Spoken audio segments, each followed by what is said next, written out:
Sa tingin mo makikipag-usap ako sa'yo? Ha? Matapos niyong gawin yung mga ginawa niyo!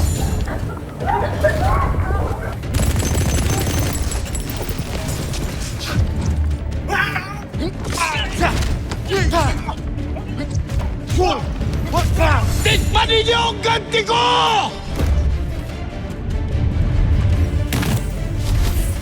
Teka lang!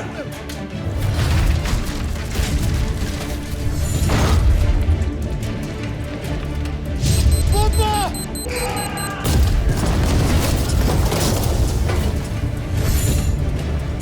Sino Martin? Tawagan mo si Bokyo. Huwag, Martin! Mas lalo nang maraming madadamay magkakagulo pag ginawa mo yan.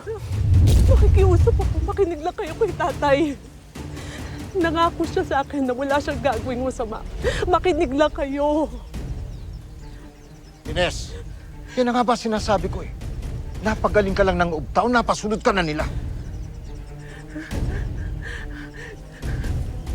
Kung bibigyan mo ako ng pagkakataong magpaliwanag, siguradong maiintindihan mo ang mga ginagawa namin at kung bakit hindi kami titigil.